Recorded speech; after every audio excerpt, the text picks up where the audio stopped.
Hello engineers, welcome back to our YouTube channel Anubhav Tech. दोस्त, आज हम बात करेंगे आपके पॉलिटेक्निक सेकेंड सेमेस्टर के आपके इलेक्ट्रिकल ब्रांच के स्टूडेंट के लिए उनको एनालॉग इलेक्ट्रॉनिक्स को जो सब्जेक्ट पढ़ना है उसमें मैं आज की इस कंप्लीट वीडियो में कुछ ऐसे क्वेश्चंस बताने वाला हूं जो उनके बीटीओपी बोर्ड एग्जाम में 80% चांसेस हैं, 85% चांसेस हैं कि यही क्वेश्चंस आपके एग्जाम में पूछे जाएंगे। तो आप लोग के पास टाइमिंग कम है तो आप लोग इन क्वेश्चंस को प्रिपेयर कर लेते हैं यदि, तो आपके इजीली अच्छे मार्क्स आ पाएंगे। दोस्तों, जो गलती होती है क्या होती है कि हमें पता ही नहीं होता है कि कौन से क्वेश्चंस हमारे एग्जाम में आ सकते हैं। इसलिए मैं ये वीडियो क्रिएट कर रहा हूँ, आप लोगों को जानकारी हो जाना चाहिए कि कौन से क्वेश्चंस बन सकते हैं आपके एग्जाम में। तो उसके हिसाब से आप लोग प्रिपरेशन करेंगे तो आप लोग इजीली अच्छा नंबर पा पाएंगे। दोस्तों, आपका जो पहला चैप्टर है सेमीकंडक्टर डायोड का, उससे जो क्वेश्चंस बन सकता है वो आपको यहाँ पे इजीली मेंशन किया गया होगा। यहाँ पे मैं कुल आपको 21 क्वेश्चंस बताने वाला हूँ, जिसमें आपको यदि आप 20 क्वेश्चंस को प्रिपेयर कर लेते हैं अच्छे से तो आप इजीली 35 प्लस मार्क्स को स्कोर कर जाएंगे। लेकिन इतने पूरे क्वेश्चंस को डिटेल में आपको प्रिपेयर करना होगा, तैयार करना होगा। ये कहें कि आधा अधूरा पढ़ लेंगे और अच्छे मार्क्स आ जाएंगे तो केवल इन 20 क्वेश्चन से नहीं हो पाएगा। उसके लिए आपको थोड़ा और मेहनत करना होगा, लेकिन इस 20 क्वेश्चन को कर लेंगे तो आप इजीली 35 प्लस मार्क्स के पास तक पहुंच जाएंगे। बाकी आपके लिखने के तरीके पर डिपेंड करता है। यदि आप लोग चाहते हैं कि कॉपी को कैसे लिखा जाए कि अच्छे मार्क्स आएँ, उस पर वीडियो अगर आप लोग चाहते हैं तो आप लोग कमेंट करेंगे तो मैं उस पर भी वीडियोज बना दूंगा। एनालॉग इलेक्ट्रॉनिक्स में क्या क्या चीज़ें आपको ध्यान देनी होती हैं। तो फिलहाल बात करते हैं, आपका जो पहला क्वेश्चन है वो पीएन संधि डायोड का रेक्टिफायर के रूप में स्पष्टीकरण देने के लिए आप लोग के एग्जाम में आ सकता है। जो दूसरा आपका क्वेश्चन बन सकता है दोस्तों, वो हो सकता है फॉरवर्ड एंड रिवर्स बाइसिंग में कैपेसिटेंस की अवधारणा को समझाइए, या फिर फॉरवर्ड बाइसिंग और रिवर्स बाइसिंग क्या होता है आपके रेक्टिफायर के लिए, डायोड के लिए, उसको भी आपको एक्सप्लेन करने के लिए आ सकता है। तो फॉरवर्ड बाइसिंग, रिवर्स बाइसिंग को पढ़ लेंगे।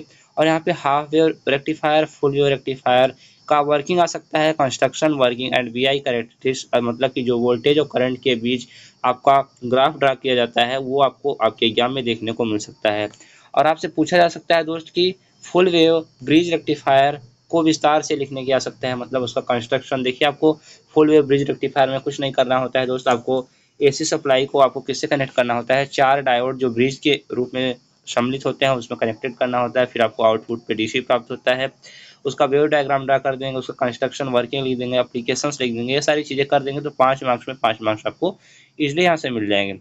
उसके बाद हम यहाँ पे दोस्त बात करेंगे कि जो आपका नेक्स्ट क्वेश्चन होता है, 5वां क्वेश्चन जो आपका इंपॉर्टेंट है, आपके सिलेबस में भी मेंशन है, वो होता है आपका फिल्टर सर्किट क्या होता है। तो दोस्तों, आपको बता दें कि जैसे कि आप रेक्टिफायर का यूज करते हैं एसी सप्लाई को डीसी सप्लाई में कन्वर्ट करने के लिए, तो जैसे आप लोगों ने उसमें कन्वर्ट किया तो जो आपका आउटपुट में जो डीसी प्राप्त होता है रेक्टिफायर द्वारा, उसमें थोड़ा बहुत उसके जो साइन वेव फॉर्म होता है उसमें क्या होता है, फ्लक्चुएशन होता है, आप कह सकते हैं हार्मोनिक होता है, तो कह सकते हैं एक प्रकार से रिपल होता है।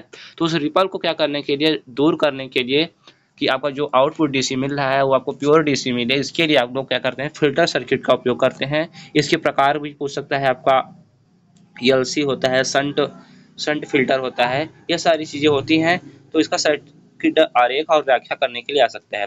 और देखिए, आपका एलईडी के बारे में पूछा जा सकता है कि एलईडी क्या होता है, लाइट इमिटिंग डायोड जिसे कहते हैं, और जो लाइट को इमिट करता है। फोटो डायोड क्या लिखने के लिए आ सकता है, फोटो डायोड भी, उसका कंस्ट्रक्शन में वर्किंग आ सकता है। और जेनर डायोड, वैरेक्टर डायोड और टनल डायोड, ये तीनों आपके इंपॉर्टेंट हैं, तो इनको भी आप लोग देख कर जाएंगे, आप इनकी वर्किंग को समझ लेंगे। बाकी मैंने डायोड पे काफ़ी सारा वीडियोज अपलोड किया है, चैनल की प्लेलिस्ट में जाना देखना हो तो जाके देख सकते हैं। 10 मिनट की वीडियोज हैं, 10-5 मिनट आप लोग अपना जो वेस्ट कर रहे हैं उस, और इसी में यदि आप लोग अपना यूटिलाइज कर लेंगे, अपना वीडियोज देख लेंगे और उसका प्रॉपर लिख लेंगे किसी जगह और याद करके चले जाएंगे तो आपको कहीं ना कहीं प्रॉफिट हो जाएगा। और उसके बाद यहाँ पे ट्रांजिस्टर वाले चैप्टर से जो आपका इंपॉर्टेंट क्वेश्चन है वो आपका पीएन ट्रांजिस्टर और एनपीएन ट्रांजिस्टर, दो ही आपको पढ़ना है। दोनों को पढ़ लीजिएगा दोस्त, क्योंकि ये किसी न किसी सब्जेक्ट में आपको देखने को मिलेगा, चाहे आपको अप्लाइड फिजिक्स सेकेंड में मिले चाहे आपको एनालॉग में मिले, एनालॉग में ज़्यादा चांसेस है। और ट्रांजिस्टर के ऑपरेटिंग पॉइंट पर तापमान के प्रभाव की व्याख्या आपका क्वेश्चन नंबर 9 बन सकता है। इन सभी क्वेश्चंस को नोट करते चलेंगे। और ये आपका मोस्ट इंपॉर्टेंट क्वेश्चन है, पिछले ईयर भी पूछा गया है, डीसी लोड लाइन और एसी लोड लाइन में क्या होता है, अंतर स्पष्ट कीजिए। ये क्वेश्चंस आप लोग अच्छे से नोट कर लेंगे। उसके बाद यहाँ पे हम क्वेश्चन नंबर 11 की ओर बात करेंगे कि depletion MOSFET, metal oxide semiconductor field effect transistor जो होता है उसका ऑपरेशन, वीआई कैरेक्टरिस्टिक्स तथा वर्किंग को समझाने के लिए आ सकता है। और यहाँ पे जो आपका 12 नंबर क्वेश्चन है वो आपका ट्रांजिस्टर कॉन्फ़िगरेशन से है। मैंने कहा था जो आपका कॉन्फ़िगरेशन होता है 3 टाइप्स का होता है, common base, common emitter and common collector. तो इनके बीच में आपका कंपैरिजन करने के लिए आ सकता है या फिर अलग से किसी को एक्सप्लेन करने के लिए आ सकता है। तो इस क्वेश्चन को आप लोग भी प्रिपेयर कर लेंगे। और हम दोस्तों बात करेंगे ऑपरेटिंग पॉइंट का निर्धारण करने के लिए थेवेनिन थ्योरम का यूजेस का क्या करना है, एक्सप्लेनेशन करना है, वर्णन करना है। तो इस क्वेश्चन को भी आप लोग प्रिपेयर कर लेंगे। उसके बाद यहाँ पे ट्रांजिस्टर के एच पैरामीटर को डिफाइन करने के लिए आपके एग्जाम में आ सकता है। तो इस क्वेश्चन को भी आप लोग प्रिपेयर कर लेंगे। उसके बाद 15 क्वेश्चन जो आपका बन सकता है दोस्तों, वो बन सकता है सिंगल फेज एम्पलीफायर की वर्किंग समझाइए तथा फिजिकल व ग्राफिकल रिप्रेजेंटेशन को भी समझाइए। ये क्वेश्चन आप लोग के लिए मोस्ट इंपॉर्टेंट है। और उसके बाद हम बात करते हैं कि जो आपका 16 नंबर क्वेश्चन बन सकता है, मतलब कि ये क्वेश्चन भी आपके एग्जाम में आ सकते हैं कि सिंगल स्टेज एम्पलीफायर का एसी इक्विवेलेंट सर्किट बनाएं और उसके वोल्टेज गेन व फ्रीक्वेंसी रिस्पांस की व्याख्या करें। यह भी क्वेश्चन आपके एग्जाम में देखने को मिल सकता है दोस्त। और जो आपका 17 नंबर क्वेश्चन है दोस्त, वो मल्टी स्टेज एम्पलीफायर क्यों लगाया जाता है, क्या सिंगल स्टेज एम्पलीफायर से जब सारी चीज़ें आपको डिमांड को पूरा नहीं किया जा पाता है तब आपके मल्टी स्टेज एम्पलीफायर की आवश्यकता होती है। इसमें विभिन्न टाइप के कपलिंग होते हैं, आरसी कपलिंग होता है, डायरेक्ट कपलिंग होता है, ट्रांसफार्मर कपलिंग होता है। तो इन सारी चीज़ों को आप लोग भी देख लेंगे। और यहाँ पे देखिए मेंशन भी किया गया है, ये क्वेश्चंस भी आपके इंपॉर्टेंट है। आरसी कपलिंग, डायरेक्ट कपलिंग या फिर ट्रांसफार्मर कपलिंग में से एक ना एक तो आपका 100% है कि आएगा। तो इसे कतई छोड़ के नहीं जाना है, इसे 100% कर लेना है। उसके बाद यहाँ पे 2-4 क्वेश्चंस और हैं। एक क्वेश्चन है मल्टी स्टेज एम्पलीफायर में लोडिंग इफेक्ट को समझाइए। और जो आपका 20 नंबर क्वेश्चन है एन चैनल जेफेट, जेफेट क्या होता है आपको इसका एक्सप्लेन करना है। पी चैनल जेफेट क्या होता है, जंक्शन फील्ड इफेक्ट ट्रांजिस्टर का क्या करना है, निर्माण करना है, मतलब कंस्ट्रक्शन लिखना है, वर्किंग लिखना है, कैरेक्टरिस्टिक्स लिखना है, अनुप्रयोग मतलब एप्लीकेशंस भी देना है। और जो आपका लास्ट सबसे इंपॉर्टेंट मोस्ट इंपॉर्टेंट क्वेश्चन है दोस्त, वो आपका है बीजेटी जेफेट मॉसफेट के बीच क्या करना है, कंपैरिजन करना है। तो ये क्वेश्चंस भी आप लोग इजीली प्रिपेयर कर लेंगे। तो इसको आप लोग 100% प्रिपेयर कर लीजिएगा।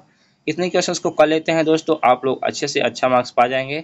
आपको सिर्फ अब लास्ट टाइम में यही सब क्वेश्चंस को प्रिपेयर करना है क्योंकि टाइमिंग आप लोगों के पास बहुत ही कम बची हुई है।